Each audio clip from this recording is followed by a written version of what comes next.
पूरे गांव का हमने भ्रमण किया, और भ्रमण इसलिए किया क्योंकि हम देखना चाहते हैं कि यहाँ के लोग कितने खुश हैं। तो यहाँ घास की झोपड़ियों में लोग रहते हैं, लेकिन मैंने उन घास की झोपड़ियों में रहने वाले लोगों को मैंने इतना खुश देखा कि बड़े बड़े बंगलों में रहने वाले लोग भी इतने खुश नहीं हैं। प्रसन्नता है जीवन में, ना रहने के लिए बढ़िया सा घर है, लेकिन फिर भी प्रसन्नता अमीरों से ज्यादा है, खुशी बहुत ज्यादा है। बस मेरी माँ, मैं तो यही प्रार्थना करूंगा कि भगवान आप सबके जीवन में इस प्रकार की खुशी बनाए रखें। ये देखिए किस प्रकार हमारे इस गांव में माताओं का, बहनों का, भाइयों का, बच्चों का, बुजुर्गों का किस तरह से रहना है, लेकिन ये इस हाल में भी प्रसन्न है। बताओ क्यों? ये लोग इसलिए प्रसन्न हैं क्योंकि इनकी इच्छाएं कम हैं। जिसके जीवन में इच्छाएं ज्यादा होती हैं वो लोग उतने ही परेशान होते हैं, जितनी कम इच्छा उतने ज्यादा सुखी। देखो ये घर हैं, जिन घरों में दीवार भी बांस की लकड़ी की है, ईंट की दीवार तक नहीं है, लेकिन रात को लाइट चली जाए तो दीपक की व्यवस्था इस प्रकार से घरों में है। लेकिन इस हाल में भी हमारी माताएं, यहाँ के लोग, मुझे लगा कि करोड़ों में रहने वाले लोग, करोड़पति लोग इतने खुश नहीं रहते जितने खुश यहाँ के लोग हैं, प्रसन्न हैं। क्योंकि जीवन में ज्यादा इच्छाएं नहीं है। क्या नहीं है ज्यादा? क्या नहीं है ज्यादा? इच्छाएं नहीं है, प्रसन्नता है, खुशी है।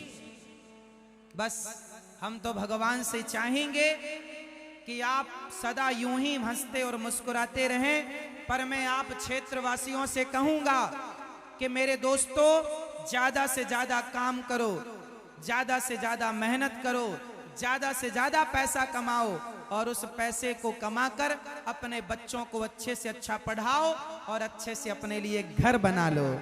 हम तो चाहते हैं भगवान सबके पास घर हो, सबके बच्चे पढ़ें, रोटी, कपड़ा, मकान और शिक्षा सबके पास होनी चाहिए। भगवान से यही प्रार्थना करते हैं कि बिहार में जिन लोगों के पास घर नहीं है, भगवान उनको घर दें। और आप लोग बिहार वासियों और पूरे देशवासियों, शराब मत पीना, मांस मत खाना, 2 पैसे बचाकर अपने लिए बढ़िया घर बनाना और अपने बच्चों को अच्छे से अच्छे स्कूलों में पढ़ाना। शराब पीने से आप लोग बिगाड़ लेते हैं अपनी जिंदगी। जो पैसा आप लोग बचाकर अपने लिए घर बनवा सकते थे, वो पैसा आप लोग शराब में बर्बाद कर देते हैं, मांस में बर्बाद कर देते हैं।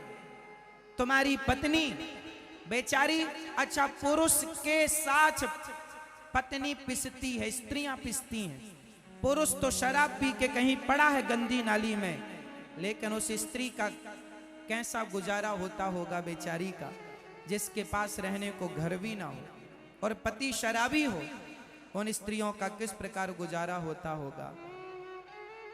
पुरुष से ज्यादा त्याग और तपस्या स्त्रियों की होती है। इसलिए पुरुषों से कहूंगा, अपनी अपनी स्त्रियों का सम्मान किया करो, क्योंकि स्त्रियां हैं तो हम सब हैं। नारियों का आदर किया करो, नारी निंदा ना करो, नारी नर की खान, नारी ने पैदा किए राम कृष्ण हनुमान। नारियों का त्याग पुरुषों से कई गुना ज्यादा है। ऐसे घर में भी हमारी माताएं बहनें बड़ी प्रसन्न हैं। आप लोगों को, बिहार वासियों को मैं हाथ जोड़ के विनती करता हूं, अगली बार जब मैं बिहार कभी आऊंगा, जब बिहारी जी चाहेंगे, और जब मैं आऊंगा तो मैं चाहूंगा कि एक भी घास फूस का घर ना हो, आप सबके पक्के घर होने चाहिए। इतनी मेहनत करना आप लोग। कौन कौन चाहता है कि मैं आपके यहां फिर आऊं, अर्थात बिहार में फिर आऊं, मिथिला में फिर आऊं?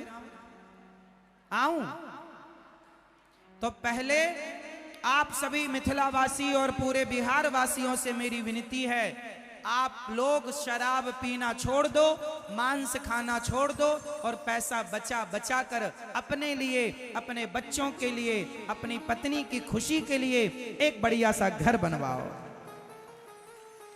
पुरुष तो घास की झोपड़ी में रह लेता है, पर स्त्रियां कैसे उस खुले में रहेंगी। मैंने देखा कि कुछ घरों में ऐसी दीवार लगी है कि आर पार दिखता है, इस तरफ से अंदर का दिखता है, अंदर से बाहर का दिखता है।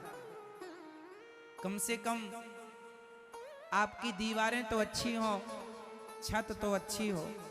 ये देखो, ये पति पत्नी मुझे मिले जब मैं गांव के भ्रमण में निकला, इनका भी यही ऐसा घर है, लेकिन ये लोग बड़े प्रेम से रहते हैं। इनकी जोड़ी ऐसी है जैसे सीता और राम की जोड़ी है। भगवान करें भगवान राम भी 14 साल घास की झोपड़ी में रहे, लेकिन प्रेम दोनों में खूब था, सीता में और राम में। आप भी प्रेम से रहिए और 2 पैसा बनाकर बताओ, घर सबके पास होना चाहिए कि नहीं? जोर से हाँ या ना? होना चाहिए। तो घर कब बनेगा? जब आप 2 पैसा ज्यादा कमाओगे और अपने खर्चे कम करोगे, व्यर्थ के खर्चे, है ना मेरी माँ?